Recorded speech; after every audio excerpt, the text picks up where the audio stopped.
Batman has been reimagined numerous times. It's happened in comics, cartoons, and even movies. So, what happens when you get one of the best writers and artists known for his surreal artwork, well-thought-out story arcs to reimagine Batman? Well, you get the City of Madness miniseries that's frankly gripping, concise, yet full of heart. Christian Ward reimagines Batman in this three-part miniseries through his own unique artwork and gripping storyline without making it feel dull or overdone in even a single panel, all the while managing to introduce a sci-fi, paranormal element to the story that doesn't feel tacked on, nor does it feel shoehorned in. So, without further ado, let's explore Batman, City of Madness, where the Silent Guardian finds out that buried deep beneath Gotham City, there exists another Gotham.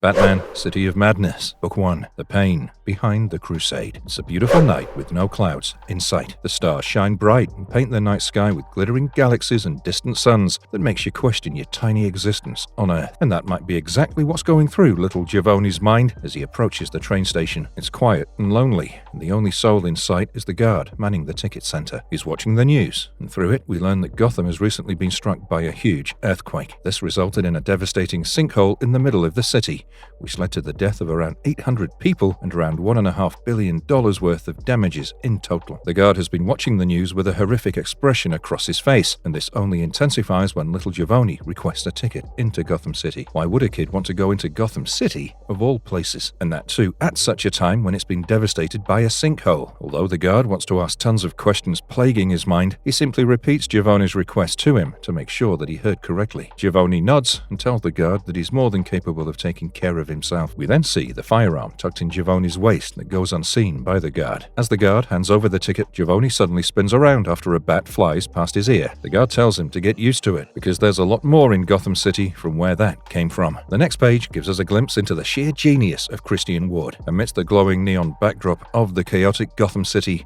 we get a silhouetted glimpse of the Dark Knight pacing his way from rooftop to rooftop with hundreds of bats in his tow. The sense of depth created by blurred and focused bats is simply surreal, and he makes the city come to life. And although we're introduced to the bat, it's Alfred who's narrating for us. Alfred had started writing a journal a few years back, since Master Bruce's escapades started taking a toll on him, and through his journal notes that he's currently reading, we learn what all Alfred goes through while Bruce is out there saving the city each night. Alfred used to believe that he started journaling, started writing down his thoughts out of boredom. I mean, who can blame him? What is an old worried man supposed to do while his metaphorical son goes out each night to fight crime? But now Alfred knows that boredom is not the reason he started writing down his thoughts and started journaling, but more so he knows how his words can endanger Bruce and his secret identity. This is why he now burns his words each night once he's done writing his unaddressed thoughts, his unsent letters to Bruce. Before I continue, if you like our content, please consider subscribing to us. It may be a small click from you, but it helps us in a million Marvel ways to keep bringing you these marvelous long reads. And now, let's continue. We see Alfred burning his latest pages, as we learn that there was a time when Alfred would worry dearly about Bruce. There was a time when he'd feel guilty about going to sleep before Bruce came home after his nightly patrols. How he'd brew cheap coffee and try to stay awake all night while listening to police scanners to get any hint, any information of Batman's whereabouts. Yet all that has stopped now. All that has stopped because now Alfred has come to realize that it wasn't a bat that inspired Batman. It was the trauma of his parents' death. It was Mr. and Mrs. Wayne's death that made a weapon out of Bruce. And it's not as if Bruce is the only one traumatized. Alfred is too. And his trauma has been pulling him down further and further. And the only difference is that his trauma is about something else. Even though losing Mr. and Mrs. Wayne was one of the most horrific moments of his life too. Once Alfred is done burning his pages, he heads to his quarters and gets ready to retire for the night. As we see him brush his teeth and look at himself in the mirror, we see the broken man Alfred has turned into after all these years. Because once Master Bruce returns, the real work for Alfred begins. He has to act as an emotional detective, go through Bruce's excruciatingly detailed logs, go through records of each of his fights, go through the number of bones he broke that night, and go through the number of times Bruce was close to dying. He'll then have to go through the video feed recorded by Bruce through his cowl, and once he's done that, he'll have to replenish Bruce's batarangs, check the armor for any permanent damage, replenish the utility belt, and everything else Bruce might need for that night. And then, Alfred, like a father, will slowly have to look after Bruce's psyche, look for answers to questions he knows he can't ask Bruce in person. And like each night, only one question will still haunt Alfred after he's done. Will tonight be the night when Bruce falls into the abyss and loses himself? And as Alfred goes to sleep, we catch up with Two-Face on the other side of town. He's kidnapped a child who's blindfolded and trapped in a cage as he begs for his life. Two-Face Two-Face, on the other hand, couldn't care less about what the child is saying. He, on the other hand, is waiting for someone to show up, waiting for Batman. And this introduction to Two-Face through artwork is pure bliss. Words can't do it justice. You simply need to see it for yourself in its entirety. And then, Two-Face's wish comes true. Batman comes crashing through the roof with his cape spread out wide and lands on top of Two-Face's goons. While Batman invades Two-Face's headquarters, we see him wonder how come catching Two-Face tonight was so easy. It wasn't as if Harvey kidnapped some random kid. No, he ended up kidnapping one half of a celebrity twin duo. And most of all, he didn't exactly choose a hideout. He instead chose a large failed skyscraper that was abandoned after its builder and trustees fell into a feud with the wrong kinds of people. Batman wonders how come this encounter has been so easy. And yet, the Dark Knight isn't about to let his guard down. He takes care of the approaching men as he continues to wonder if this is a trap. And if it is, then it's too easy and too naive of a trap for Two-Face anyway. So, what is the game here? While the Dark Knight mulls over these thoughts while fighting Two-Face's goons, we see Two-Face hold his head between his arms as though fighting his own internal struggle. This is made more apparent when Batman is faced by the entire force hired by Two-Face. The force has been divided into two groups. The first group contains level-headed, smartly dressed thugs, while the other group contains reckless punks. And just like Two-Face's psyche, both the groups are arguing and at arms against each other, and the only thing keeping them together is their common enemy, Batman. Batman takes advantage of this divide, as he doesn't want the two groups conspiring with each other against him. He knows that though he's good, their sheer numbers could easily overpower him. So, when one of the goons from the punk group decides to attack Batman, the Dark Knight is determined to make an example out of him so that the others think twice before approaching him. But as Batman is about to break the third bone in the goon's body, Two-Face screams for him to stop this instant. Batman looks up startled, and he then sees what he hasn't seen in a long time. It's Harvey, the real Harvey. He's managed to overpower his maniacal side, and he wants to talk with the Bat face to face. Harvey tells Batman that this was all his doing. This easy setup, this stupid kidnapping, this subpar force for hire was all his doing, just so he could talk to Batman, because Two-Face needs Batman's help. On the other side of Gotham, in a large skyscraper, a huge board meeting is taking place. The members are discussing the recent sinkhole that's opened up in the city, the damages and deaths it's caused, and how they're supposed to deal with it. One of the scientists investigating this matter, Mr. Reeves, suggests taking external help, but their head, Mr. Strigidy, quickly shoots that idea down. This is Gotham, and Gotham has always helped itself on its own. When the board members ask what could have caused this sudden sinkhole, Mr. Reeves goes on to explain that it was caused by the sudden flood and widening of the underground river, River Princess. This is an ancient river that's run underneath Gotham for centuries, and the recent climate change has led to drastic changes in its water levels, as well as its path. Mr. Strigidy then dismisses Mr. Reeves, but the young scientist tries to stand up for the city and continues talking in front of the board, thinking that it's his moral duty to bring light to such issues in order to rectify them in the best way possible. He is, however, soon shut down by Mr. Strigidy, who requests him to accompany him to his office under the pretext of a private conversation regarding a more effective solution. However, it's soon revealed that Mr. Strigidy is Lord Strigidy of the Court of Owls, and he isn't happy with Mr. Reeves's behavior. Once they're in his private elevator that goes deep underneath the city of Gotham, Lord Strigidy induces a quick drug overdose in Reeves with a simple touch of his hand. He then walks out of the elevator with his owl mask on, while leaving his assistant Pip to take care of the body and to send flowers to Reeves's wife. We then see him make his way deep into the underground city, and we learn that the Court of Owls has an entire city where the sinkhole was actually caused. And River Princess, well, it's part of their water supply. Lord Strigidy approaches a mysterious-looking chamber with a large prison in front of him, adorned by the statues of the Greek goddess Athena. There, another member of the Court of Owls is already waiting, Brother Titonidy. Lord Strigidy talks to Brother Titonidy, and we learn that he was tasked with assessing the damage and making sure that the prison wasn't breached. Something sinister is being contained inside the prison that even the Court of Owls doesn't want to come face to face with. However, when Lord Strigidy asks for a status report, he soon notices blood-ridden bodies all around him. When he takes a closer look, he realizes that they're the bodies of members of the Court of Owls. He thinks that the unnamed beast that was restrained behind the prison has broken free, but that's when Brother Titonidy betrays him and tries to stab him in the back. The House Titonidy, it seems, believes in the great power that was trapped behind the door, and as their struggle moves Lord Strigidy closer to the prison, we see that the door has indeed been opened, and whatever evil lurked behind those doors has now been unleashed onto the world. But Brother Titonidy had counted his chickens too soon, because he forgot about Talon, the formidable bodyguard and appointed knight of the Lord of the Court of Owls, who jumps into action the next second and stabs him through the back, saving Lord Strigidy's life in the process. Lord Strigidy orders Talon to take care of the beast that was trapped inside the prison, while he leaves the place to address the Court of Owls. Talon plants a bomb on the prison door in an attempt to take the entire place down, but before he can detonate it, a large misshapen batarang flies through the air and lodges itself in Talon's hand. Talon turns around in shock and spots Batman standing in the shadows, ready to face him down. For some reason,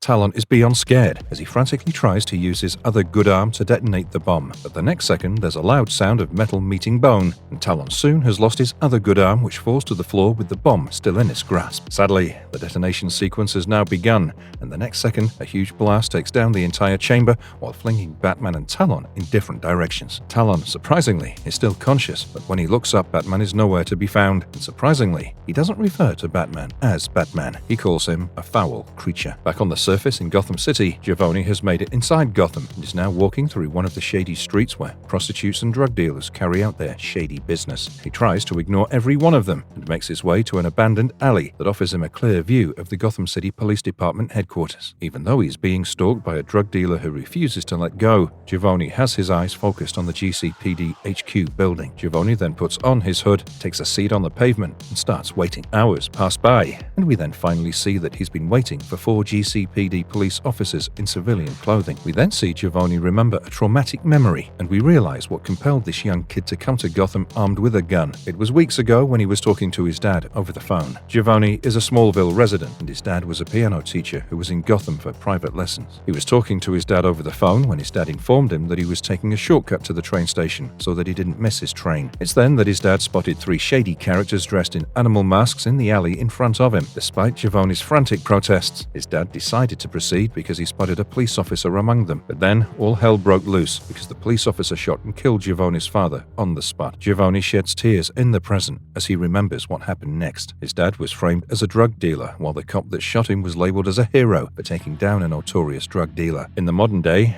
Javon thinks he's being sly while keeping a close eye on the group of cops, but he is a kid after all. The leader, the one who killed and framed his father, has already spotted him, and he doesn't like the way Javon has been looking at him. He asks his friends to deal with the kid. Meanwhile, Batman is heading to the Arkham Asylum while he goes over the basic information and freshens up his memory about it. The asylum was founded by Amadeus Arkham in 1921, and since then it's been the home to Gotham's criminally insane. Batman confesses that he hates it in the asylum, especially after he had to spend the night 3 years ago. And sometimes in his worst moments, Bruce feels that some part of him might have never even left the asylum since that night. This panel is another masterstroke. I mean, most of them are, but this single-page panel showing us the Arkham Asylum and the Batmobile making its way there is just perfection. The use of red to convey emotion, as well as path while silhouetting the impending doom, the use of bold brushstrokes above the Batmobile. It all seems too chaotic to work, yet it's nothing short of perfection. Batman makes his way into the dilapidated asylum, and he's greeted by familiar faces as he makes his way inside. First, the Mad Hatter, then the infamous Arkham family portrait, and finally the face he's been wanting to see, Dr. Ruth Adams. Turns out, after Harvey Dent, aka Two-Face, asked for his help, Batman had him admitted to the asylum, and Dr. Adams has been keeping a close eye on him since then. When Batman asks about Harvey's status, she goes on to tell him that his 2 personalities have been more divided than ever. Batman soon realizes the state of Arkham when he asks if she's been able to help Harvey. Batman, being the best detective in the world, should have guessed this himself after seeing the state of the asylum, but Dr. Adams has to spell it out for him. The current state of the asylum, the lack of funding, and the fact that each new patient is surrounded by either a serial killer, a supervillain, or both, doesn't necessarily aid in help. The best that doctors can do in the asylum is to ensure that patients don't deteriorate further, and that's what Dr. Adams has been trying to do, but she's failing. But in the case of Harvey, she seems to be failing due to some external factors. She goes on to tell Batman that the coping mechanisms Harvey used to keep his 2 personalities in check, namely the flipping of coins, is no longer helping him. In fact, the 2 personalities have been deviating further and further from each other, which leads her to believe that there's a third one sprouting underneath this entire process. We then see Batman meet with Harvey. While the good Harvey isn't happy with being admitted to the asylum, the bad side of him loves it. Harvey, however, denies that there isn't a third personality emerging within him, despite all the turmoil going on inside of him. Batman then asks about the reason why he's been asking for help. What about the voice telling him that something very bad is about to happen? That's when Batman sees something he hasn't seen before. Both the Harveys speaking in unison, and they both tell him that this voice that's telling them about the impending doom is more like a signal from somewhere far worse than here, far worse than Gotham, far worse than Arkham Asylum. Batman thinks Harvey's going crazy, but that's when the good Harvey tells him that he's telling the truth. And though he might hate being back at the asylum, since he's been back, the voice is stronger than ever. And the main message seems to be that something is coming to Gotham, something evil, the kind of evil Gotham has never encountered before. We then see Batman swing away from the asylum in haste, fearing the worst. Meanwhile, Javon has been following and stalking the men, when suddenly he's spun around by an unknown unknown hand, and when he looks up, 3 large men wearing animal masks are facing him. One of them wears a fox mask, the other wears a vulture mask, while the third wears a shark's mask. The sudden surprise causes Javon's knees to buckle as the shark tells him that curious tourists get eaten in Gotham. They then ask him menacingly as to why he's following Officer McKean around. And although smart, Javon is just a kid, which is why he ends up telling them the truth. He tells them how Officer McKean murdered his father and then framed him for the crime he was committing. The 3 of them then make fun of him and his father. They call his father a loser and call Javon a crybaby. They say this is a sob story for the ages and laugh their hearts out, and this is exactly the push the kid needed. Javon pulls out his gun and points it at the goons, and though his voice is quivering, his eyes are determined. He tells them that he's going to kill McKean, but before he does that, he's going to kill them. They then try to calm him down, try to ease him and slowly approach him, but when Javon orders them to stay back, the guy with the shark's mask snaps at him. "You're just a boy. What are you gonna do?" "I'm not a boy. I'm vengeance." But before Javon can pull the trigger after saying this, the man dressed in the fox's mask leaps at him, ready to kill him. But suddenly, he's picked into the air by Batman. His screams can be heard echoing through the night as they grow distant with each passing second. The man wearing the vulture mask is the first one to bolt. He might be on McKean's payroll and one of his buddies, but he isn't paid enough to go against the Bat himself. The man with the shark's mask tries to stop him, but the other guy is long gone. It's just him and the Bat now. And in an attempt to save himself, he takes out his gun and threatens to shoot Javon in case the Bat tries anything. Swoosh! In the blink of an eye, the Bat has decapitated the man and has left Javon smeared in his fresh blood. The kid shivers and trembles with terror as he slowly hears a raspy, inhumane voice coming from behind him. "Worry not. Can't hurt you now, child." And as Javon slowly turns his head around, he sees that what he'd presumed to be Batman isn't Batman at all. It's a foul creature with tentacles for his face that he's using to feast on the decapitated head of the man that was wearing the shark's mask. We now see why Talon referred to Batman as a foul creature, because that wasn't Batman at all. It was this abomination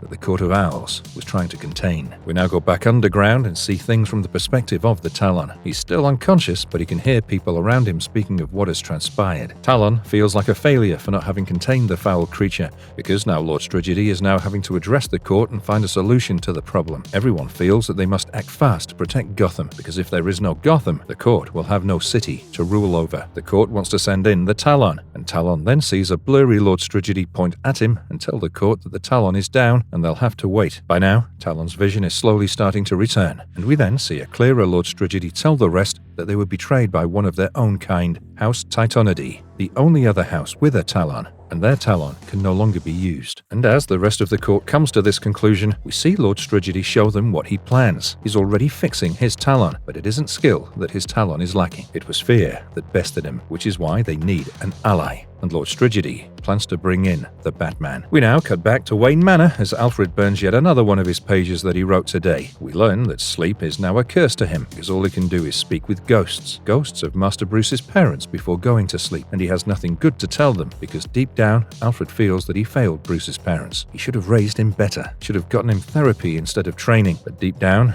Alfred knows he was partly selfish, because he wanted vengeance too. Now we cut to Arkham Asylum, where Harvey is sleeping soundly. He's suddenly awakened by a voice inside his head screaming out his name, and when he gets up, he sees another spectral version of himself. Only this time, instead of having his face divided into 2 personalities vertically, it's divided horizontally. The other personality tells the shaken Harvey that it is him, just from a different perspective, and he has a very important message for Batman. Harvey needs to tell the Bat that the Batman below has the boy, and he means to make a Robin out of him. And as Harvey from down below discloses this, we see the Batman from below flying through the air with an unconscious Javon clutched in his arms. Batman City of Madness, Book 2, The Circle of Trauma, Parasitic Gotham. We open up on a single-page panel of Flamingo welcoming Batman to his abode, the Pink Palace. Batman isn't here of his own volition. Rather, he's been summoned here using the Bat Signal. And Batman is starting to get annoyed, because this is the 3rd time tonight he's been summoned to a villain's hideout using a Bat Signal. Batman isn't impressed by Flamingo's antics, but as he walks into the Pink Palace, he realizes that things around Gotham are going haywire, especially with villains that suffer from multiple personality disorder. The latest example in front of him is the ventriloquist. By no means is ventriloquist a decent villain. He's a maniac pretending to be innocent while his alter ego Scarface, who was his hand puppet, does all the dirty deeds for him. But even Scarface isn't as brutal as he appears to be today. Ventriloquist sits on the couch in the middle of the Pink Palace while Scarface's men stand guard. The couch and its surroundings are littered with bodies of dead men and women from the club, while Scarface is currently torturing another innocent woman, while the knife is being brandished by the ventriloquist, aka Arnold Wesker. Batman demands answers, but Wesker soon tells him that he's no longer in control. Turns out, Wesker is the one who sent out the bat signal because Scarface is now out of his control. The lady he's currently torturing is in tears and ends up calling Scarface crazy. When Arnold fails to back him up, Scarface orders his men to take care of the issue. But he doesn't need assistance with the woman, he needs assistance with the Batman. The men start firing at Batman, who dodges the bullets behind a table and asks Arnold to stop this madness. Batman soon realizes that Arnold isn't in control, and while Batman tries to fight off Scarface's goon, Arnold's puppet continues to force him to stab the woman in front of them in the eye. As the knife nears her eye, Arnold hesitates, which makes Scarface call Arnold a dummy, and this is the moment Batman is screaming at the top of his lungs for Arnold to stop. The next second, in a fit of rage, Arnold gets up from his chair and smacks his childhood friend, his longtime buddy, directly in the ground and breaks his face. Scarface lies on the ground with his face broken into pieces as he remembers how he got hold of Scarface in the first place. When his parents were murdered and he'd taken to his bear as a coping mechanism, his sister had replaced the bear with Scarface because she didn't find it manly enough. Arnold is now able to decipher this memory and why Scarface had ended up becoming his protective mechanism. Arnold goes on to vehemently apologize to Batman, but the truth is that many people have died tonight, and unfortunately, Batman now has to hand him over to the GCPD. We see police officers take away Arnold, while he continuously only repeats one thing: "It's not my fault. I never wanted him. My sister gave him to me. I wanted Bobo Bear. I wanted Bobo Bear." Things have been getting out of hand in Gotham, and Arnold is just another villain with mental issues that seems to have lost his control today. The detective in charge, Harvey Bullock, tries to discuss the same with Batman, but true to his reputation, Batman is long gone before the detective can turn around and face him. "Yeah, good chat, you goddamn weirdo." As Batman walks out of the Pink Palace and into an empty back alley, we see him wonder what's been going on in Gotham lately. Batman can feel it in his instincts. It's like a river of madness has been unleashed on Gotham, and this river has been intensifying mental issues around the city and driving everyone more insane with each passing second. First, it was Two-Face, aka Harvey, hearing a third voice in his head, and now it was Arnold dealing with an even more deranged Scarface. And now, as he concludes this thought, Batman discovers something more eerie and out of the blue. Someone is watching him. Batman can sense him. When the Bat turns around, he finds out who it is. It's Talon. Back in Arkham Asylum, surprisingly, Harvey is meditating. Despite his intensified emotions, he seems to be one with himself, calmer with himself more than ever. As he meditates, we see him remember how he became Two-Face, how he was compelling the jury to make the right decision by convicting the notorious criminal Joe Burton for his ties to the Falcone family, when suddenly a creepy smile spreads across Burton's face. The next second, before Harvey knew it, Burton had uncorked a vial of acid and thrown it all on his face. He remembers the pain, remembers how the acid burned through his flesh, and once he revealed his face in a maniacal laughter, he was Two-Face. But no, this time it isn't him in the memory. This time it's the new voice he had earlier. It's the new Two-Face with the new perspective. We then see the two perspectives of Harvey, the two faces conversing with each other. The Two-Face from below, the one split horizontally, have now taken the Two-Face from above to show his own Gotham, to show him his own city. He goes on to tell that the shadow of a Gotham shrouded in different evil auras, traumas, and energies that he sees in front of him is indeed another version of Gotham, a Gotham that doesn't understand love. He goes on to tell him that this Gotham is an exact copy. For every soul that exists above, a copy of it exists here, below. A broken copy, a bad reflection, but a copy exists nonetheless. And these copies, these reflections were trapped in this Gotham until now, until the sinkhole was opened. These damaged copies, hurt souls, existed to spread violence and trauma that never healed. Because there was no escape from it, it was an endless cycle. All these souls that were stuck in this cycle never knew of the Gotham above. Only a handful did.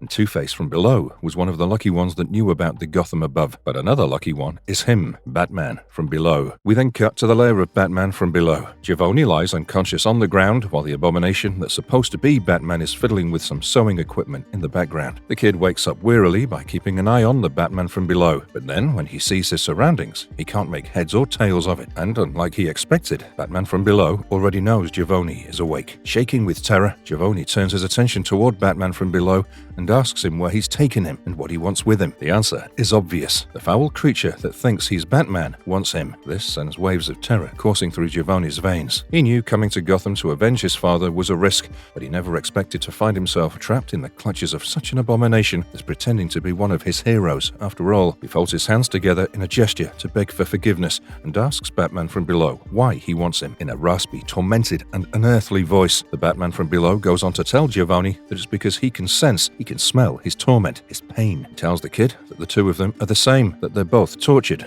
and that they've both lost people they loved in their lives. Javon is still scared, but a little less now as he goes on to ask the Batman from below what he has planned for him. And that's when the Batman from below turns his head around and tells the kid that he plans to make him his next Robin. Javon stares in horror as he watches the tentacles of Batman from below covered in blood. Up above in Gotham, Batman and Talon are facing each other. Batman doesn't like that Talon has been tailing him. Talon goes on to tell him that the Court of Owls has always been watching him. Talon asks Batman to calm down and tells him that the court has requested his presence and they want the two of them to work together. Batman remembers how the Court of Owls pretends to be the self-appointed guardians of Gotham City and how, after a heated dispute, he and the court came to a rather unsavory agreement. When Batman asks why does the court need a meeting now, Talon goes on to tell him what Batman had been already expecting. Talon tells him that Gotham is in trouble and that they need to work together to protect it. Batman already knows this, but he decides to play dumb because he wants to know more. He asks, what is the real threat? And that's when Talon pulls out the crude batarang that Batman from below used to stab him earlier. He shows the batarang to Batman and tells him that Gotham needs to be protected from another Batman. A Batman they buried long ago, but one who's now managed to break free thanks to House Titanidae and the recent sinkhole. Dawn is now nearing, and we see Alfred writing one of his journal pages when suddenly Dick comes crashing down on his table, badly injured and bleeding from different places all over his body. Though he scares the hell out of Alfred at first, he's glad that Dick was able to make it this far. It doesn't matter if he can't get to the Batcave. Alfred will take over from here now. As Dick comes back to his senses after being passed out for an hour or so,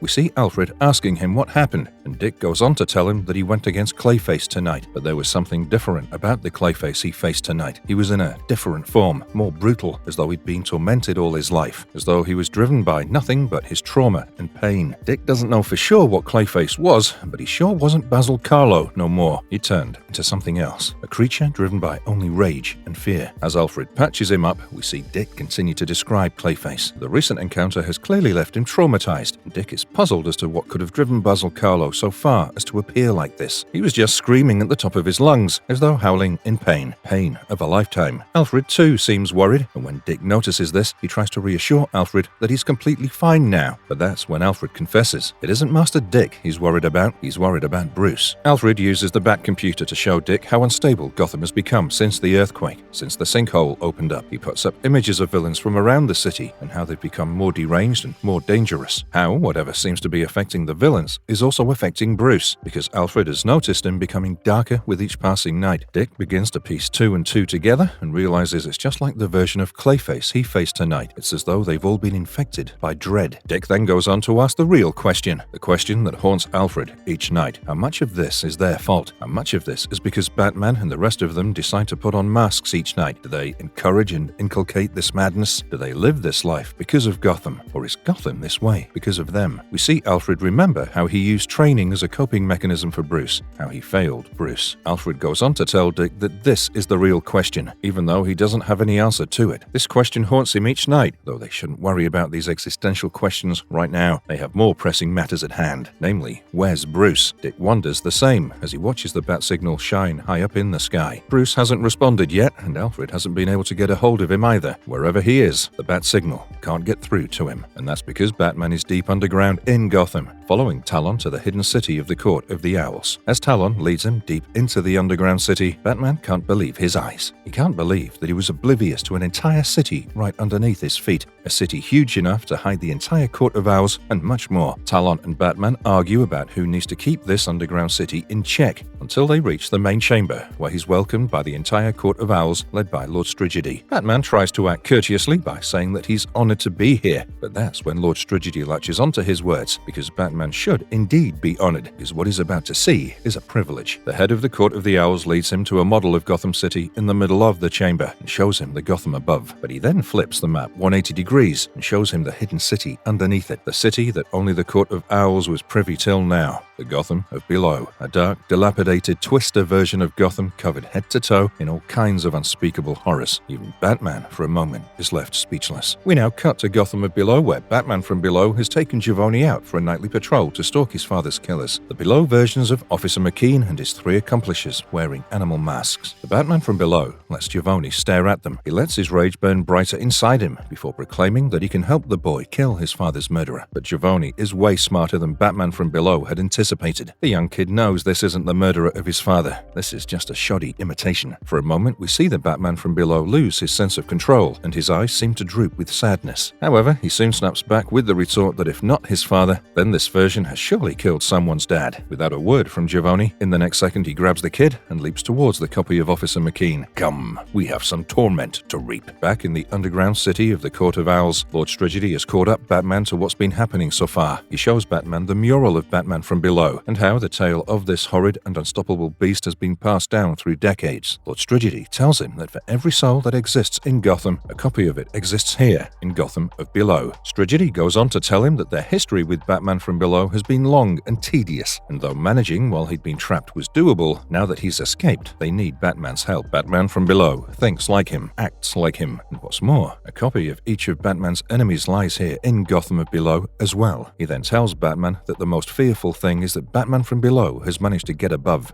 and now that he's gone above, he has a taste for the surface, which will now mean that Gotham of above is in danger as well. Back in Gotham of Below, in the spiritual projection where Harvey from above and Harvey from below were talking to each other, the two of them discuss what's been happening. Harvey from below is taking Harvey from above to spy on Batman from below. We see a reluctant Javon avert his eyes from the foul creature that is Batman from below as he reveals his new Robin costume stained by blood. Officer McKean is trapped in a twisted prison of organic and metal matter beside him. When the bad side of Harvey from above expresses its love for Gotham of Below, Harvey from below decides to tell the two of them as things are. He explains to them that Gotham of Below is no joke, that this place itself is alive and it sustains itself on the pain of others, and that its hunger, it's insatiable. Harvey from below tells his counterpart that Gotham of Below has existed for over 100 years now, and over these 100 years, this abomination of a city has rebuilt itself in the image of Gotham, brick by brick, soul by soul, person by person, and sorrow by sorrow. And this has created an endless loop of pain that the entire city feeds upon. But this was never enough. Gotham of Below always craved the trauma of Gotham from above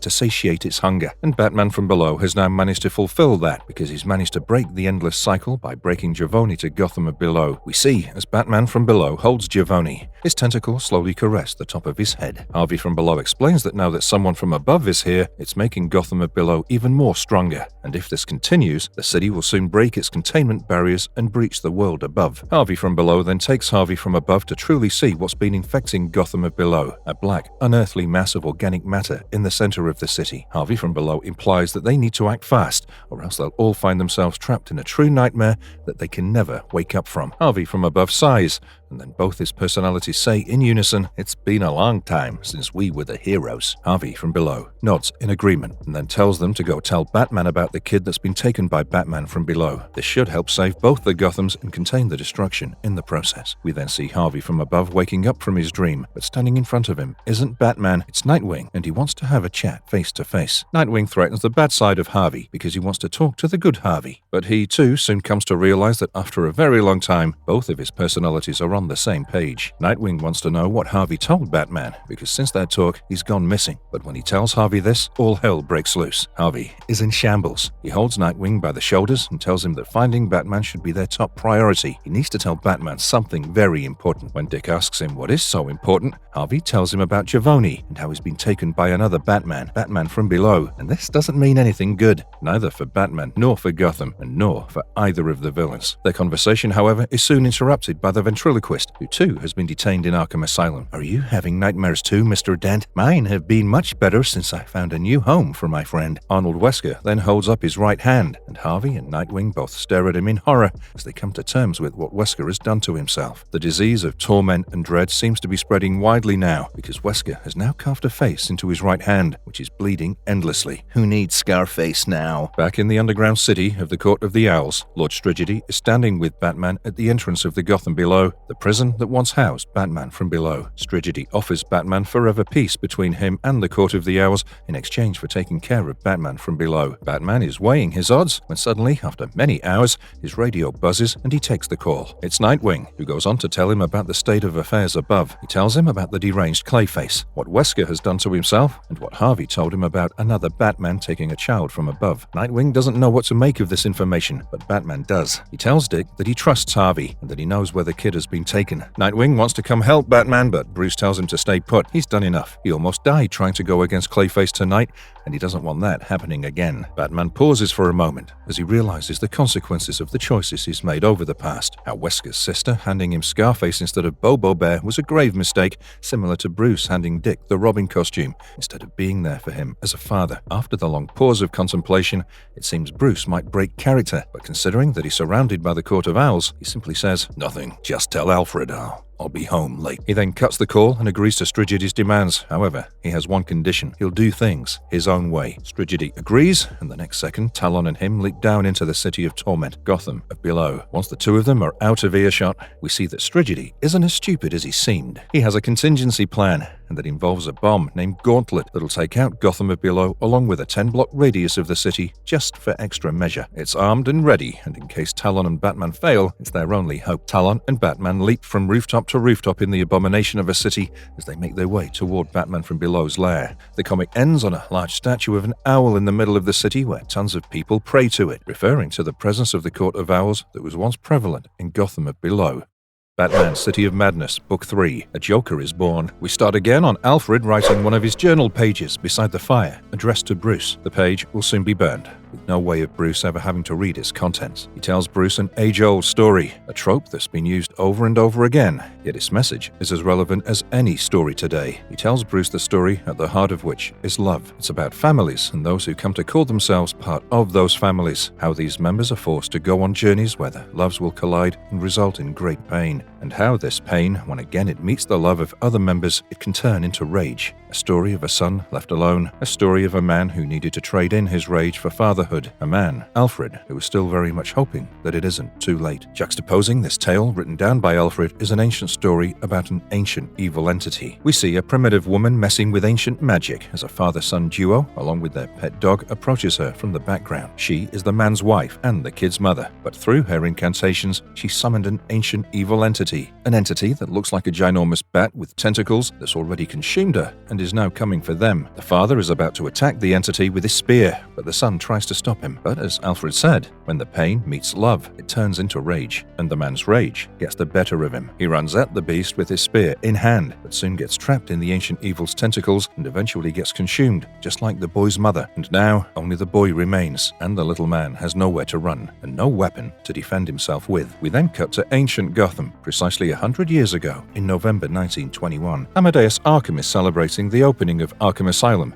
and is currently inducting his first ever patient into the asylum, a notorious serial killer named Martin, last name unknown. Martin has a huge smirk on his face, and despite all of Amadeus's claims of helping the man and claiming to know the latest in psychological advancements and treatments, he fails to notice that Martin's eyes are transfixed on his family portrait, precisely his wife and daughter. He claims that he can heal Martin, and once he leaves the asylum and goes home that day, he realizes the hell he's unleashed upon himself and his family, because when he walks in, he finds the dismembered and brutally stabbed bodies of his daughter and wife smack dab in the middle of his mansion. Martin is unapologetic about the murders to Amadeus. He in fact ends up confessing that he committed them to the doctor. He feels he's going to get away with them, considering the fact he's already declared criminally insane, but Amadeus is as unapologetic as him. He electrocutes Martin until his body is nothing but charred remains of something that once used to be human. And though this is enough catharsis for him to move on, his son, however, is slipping away from his group and slowly falling down deep into the dark void of madness. Amadeus finds him holed up in his room, with the walls plastered with faces of his mother and sister with crosses drawn across their eyes. Instead of being a sympathetic father, Amadeus is apathetic. He feels that Martin, that monster, has infected his son with some kind of disease, and being the foremost authority on mental illness in Gotham, it's his duty to cure his son of this disease. Over the course of the next 12 months, he tries every possible form of humane and inhumane therapy on his son, but nothing works. He's still depressed, and more so than before he started trying therapy on him. In a fit of rage, his father one day screams at him, "Now you listen to me, boy. It's been 12 months, and that's more than enough time to be sad. How shall I be perceived by this? I am a doctor, and yet somehow I can't heal my own son." But his words fall on deaf ears. and his son, Arthur, continues slipping away into the black void of depression. We then see his father delve into old books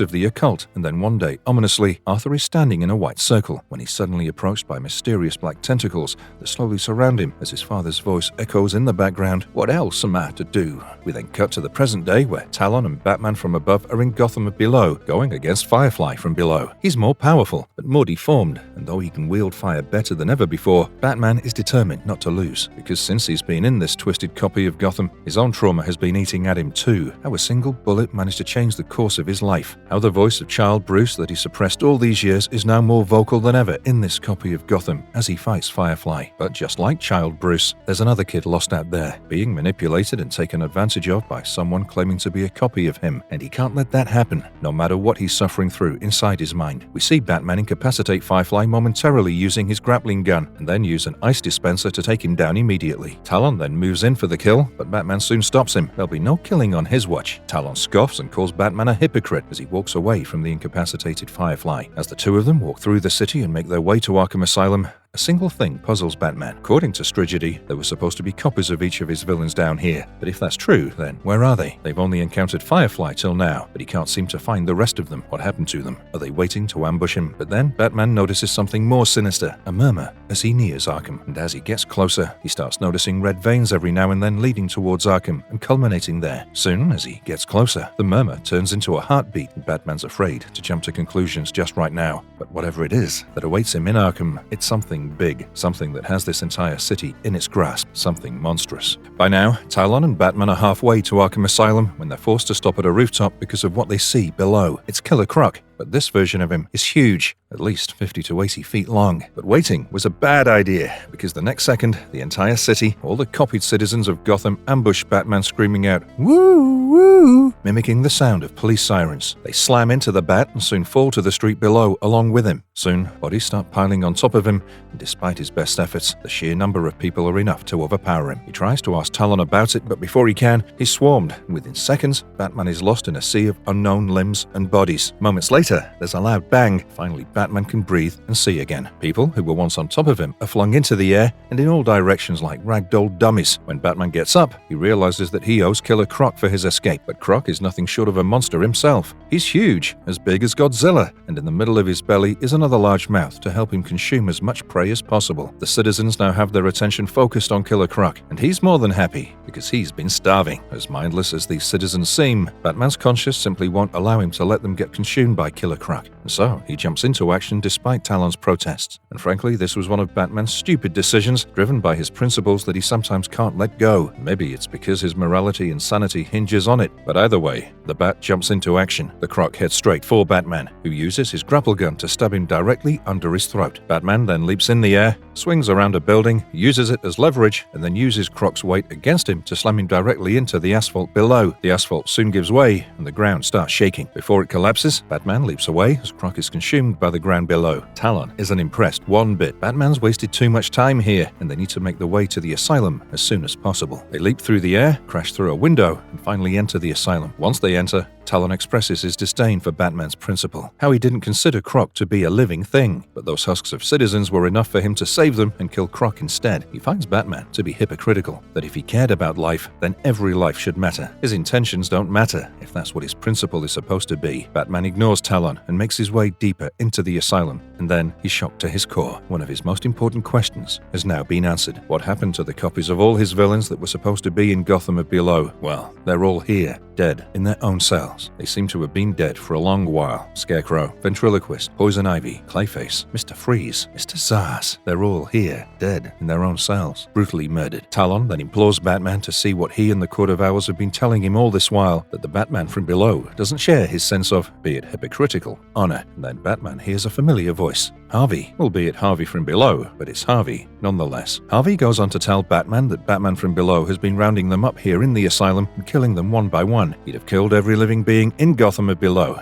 in case it posed the possibility of easing his pain. Batman figures out that the new voice that Harvey from above heard was him, and Harvey from below nods. He tells Batman that he was able to meditate in the same cell where Harvey from above is held in asylum to connect with him and convey his message to Batman. He goes on to tell Batman and Talon that he knows what this place is, and how how it connects to Batman from Below as well as the Court of Owls, something even Talon won't know, because after all, he's just a puppet, a weapon for the court. Harvey tells them that during the initial days when Gotham Below was forming, the Court of Owls was more than happy to fill in the vacant position of leaders, and due to the nature of its citizens, they were worshipped as gods. The Owls were more than happy with this position, but then as the city grew and the ancient evil that created it craved more and more trauma, the court felt its control slipping away. Moreover, the Court of Owls wanted a place it could mold, control, and shape to its desire, which is why the court sealed off this city and decided to move to Gotham Above instead. Back in Batman from Below's lair, we see that he's managed to convince Javon to become his Robin. The boy is now dressed in his new Robin costume, and Batman is now compelling him to do the final deed to complete his transformation,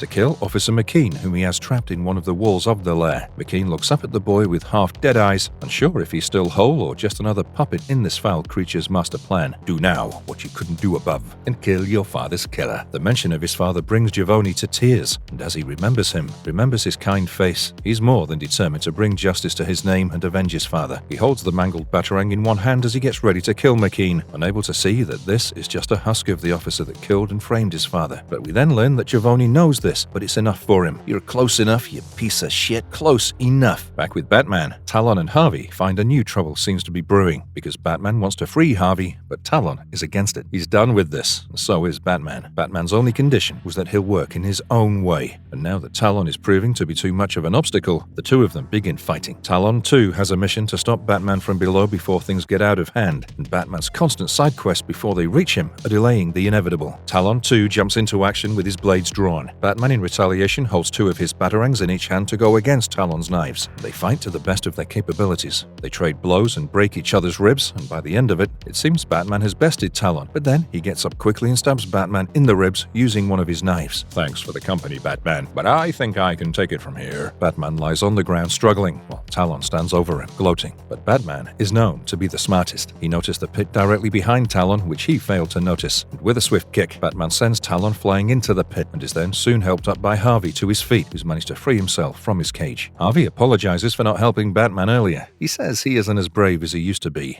Batman tells him not to worry about it, and then asks where Javon is. Harvey tells him he's being held in the attic, but there's something Batman needs to know before he confronts Batman from below. Harvey tells him that he knows who he is. He knows that he's Bruce Wayne. It's the reason he's been helping Batman from above, because Bruce Wayne from below was his only friend. He then shows Batman Bruce Wayne from below's cell, and we see his dead body lying on the ground with the words, "Mommy, I'll see you soon," carved above him. Harvey tells Bruce from above that Bruce from below came to stop the Batman from below, but was killed by him, like the rest of them, that Bruce from below was his only friend, that Bruce is his only friend. Batman turns to Harvey and looks at him sympathetically, and asks that if not the copy of Bruce, then who is Batman from below? Harvey then goes on to tell Batman what really happened 100 years ago in 1922, once a year had passed since Amadeus Arkham had opened the asylum. Since the father wasn't able to find a cure for his own son, and now that his pride and reputation as a doctor were at stake, he resorted to the occult and summoned an ancient evil entity that promised to fix his son. Instead, the entity tricked Amadeus and swallowed his real son while leaving him with an empty husk, a copy of his son that seems to have been fixed. His real son, meanwhile, was nothing short of a feast for the evil entity because it thrived on trauma and pain, and Arthur Arkham had tons of it. Arthur's pain sustained the entity, and in return it kept the copy of Arthur alive. But once the trauma and pain of Arthur had faded and were no longer enough for the evil entity, it began replicating and building what Arthur lived in around him. It began building a copy of Gotham, only composed of pain and trauma so that it could feed on it and sustain itself. And then the entity struck gold when it realized that a city built on trauma needed its protector, Batman. A city built for Batman and a Batman built for the city. This created a never-ending trauma machine, which the entity could feed on endlessly. He goes on to tell Batman that this isn't the first time this entity,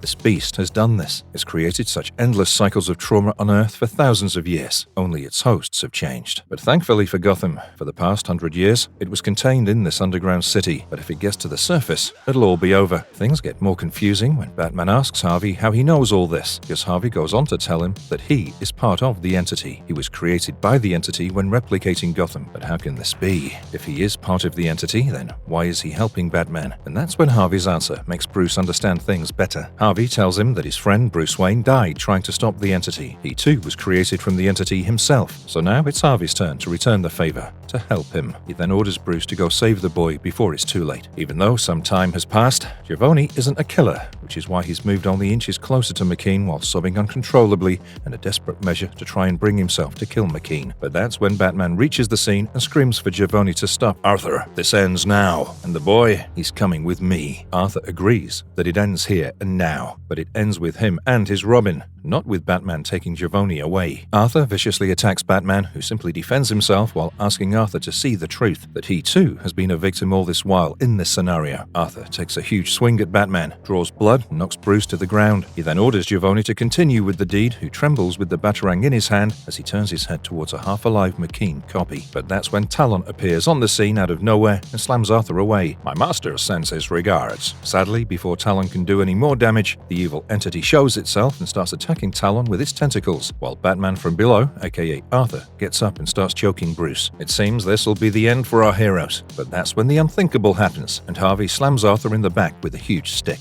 This blow pains the entity as well, and it soon loses its grip on Talon too. Harvey begins fighting Arthur, and then injured Bruce takes this opportunity to talk Javon out of his rage. Javon is too angry. He tells Bruce how McKean killed his dad, and how he needs to die in return. Talon, who's still inside the entity, realizes that it's too late to save the kid, and he presses a button on his gauntlet, which in turn triggers the bomb that Lord Strigedy had armed before they'd ventured into this city. Bruce, however, manages to talk Javon out of it. He removes his mask and tells him that he understands how he exactly feels. He understands how badly Javon wants revenge, but revenge doesn't help. He doesn't need to become a monster like him. He doesn't have to become a weapon of rage. With tears in his eyes, Bruce stretches his arm out and says, "Give it to me, son. Let me help you." Javon stares at Bruce for a second, bursts into tears and hands over the batarang to him. Bruce throws away the batarang and brings Javon in for a tight hug, something he wishes he could have done when he first took Dick under his care all those years ago. Meanwhile, the clock is ticking behind them, and there are only 8 seconds left before the entire place is blown to smithereens. Harvey tells to leave soon, and we see that Harvey has been assimilated by the beast, but he's managing to keep it at bay while giving Batman a glimpse at Arthur, who's still the same young man as the day he was first taken over by the evil entity. Harvey tells him that the Batman from below has a craft just like his, and he only has 5 seconds to get to it in order to save himself and Javon. Bruce begs for Arthur to come with him, but Arthur bluntly refuses his offer. Harvey's face soon turns into the face of Batman from below, but the voice behind it is still Harvey's as he begs for Batman to leave quickly. "I will be watching," are the entity's last words to Batman, said in a mix of Harvey's and Batman from below's voice. We then see Batman fly away in the Batplane of Batman from below's as Alfred narrates the page he wrote today. Alfred again writes to Bruce, telling him that everyone felt the shudder from the blast below them that took out Gotham of below, that of course authorities chalked it up as an aftershock of the earthquake, but he and the rest of them above knew the truth, and that again Alfred knew that he had to hold his breath because he didn't know whether Bruce would return or not, that is until he returned home. We see Bruce and Javon make it back to the surface unharmed and emerge from the rubble. Javon was handed over to the correct authorities, while the evidence Batman helped him gather was enough to get Officer McKean arrested. Javon, over the next few weeks, was given counseling, which helped him get back on track, and Bruce watched on with satisfaction because for once, someone was spared training as a coping mechanism for trauma. The Court of Owls continued to operate as it did, but they never posed an issue for Batman again. Bruce even managed to strike a friendship with Harvey, both of Harvey's personalities, and he'd visit them in Arkham on a regular basis. All of this is juxtaposed with Alfred's narration, who then goes on to wonder whatever happened to the copy of Arthur Arkham after all these years. Now that the entity was dead and he was no longer a puppet, what happened to Arthur Arkham's copy? And we, as readers, get to see exactly what happened. A disheveled man sits in a dimly lit room with a mirror in front of him. He has green skin as he applies red lipstick on his lips. We then see him put on a wide-brimmed hat and then step out into the light as Alfred wonders if the copy of Arthur Arkham still wanders the streets of Gotham. We then cut to Wayne Manor, where we see Bruce has finally caught Alfred before he burns one of his pages, and the last line Alfred wrote brings tears to Bruce's eyes. But for now, I'm just glad that my boy is home with me, and that perhaps we have some time to talk before the madness begins again. Bruce hugs Alfred tightly like a son, and for the first time through this entire story, we see Alfred smile contently as he holds Bruce in his arms. Though Bruce towers over him, is taller than him, it's apparent that he's just a kid to Alfred, and that Alfred loves him just like a son. And Alfred was right, because they only have some time before the madness begins, because we now see Arthur's copy walking through the streets of Gotham. His wide-brimmed hat and suit are purple colored. He wears a neon green colored tie. His face has been painted white to hide his green skin,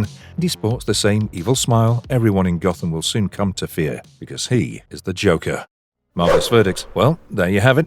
A short, concise, yet rich Batman story that not only sheds light on his personal struggles, but of those around him as well. Issues that he's dealt with in the past are still present, but expertly handled. His flaws still weigh him down, but don't stop him from making the correct decision. Most of all, it's one of those storylines where neither Alfred nor Dick is overlooked, nor do they feel tacked on for the sake of it. The choice of having Alfred narrate the story and tells us what he goes through each night Bruce goes out really helps us feel like we're part of the Bat family. That despite all the flamboyant nature, despite all the bravado, a lot goes on behind the scenes to keep things together, to keep things working without a hitch. And what of the Joker origin story? This new take on Joker's origins is frankly refreshing, because DC has again and again tried and shelved storylines in favor of each other. They tried to retcon Joker as first being the Red Hood, then he was once hinted to have been a random dude that fell into a vat of toxic chemicals. This was carried further till the Killing Joke movie, where the same Red Hood origin was hinted at by making him fall into chemicals, but frankly, as a personal opinion, I prefer this origin story better. It explains Joker's obsession with Batman, justifies his role as being the yin to Batman's yang,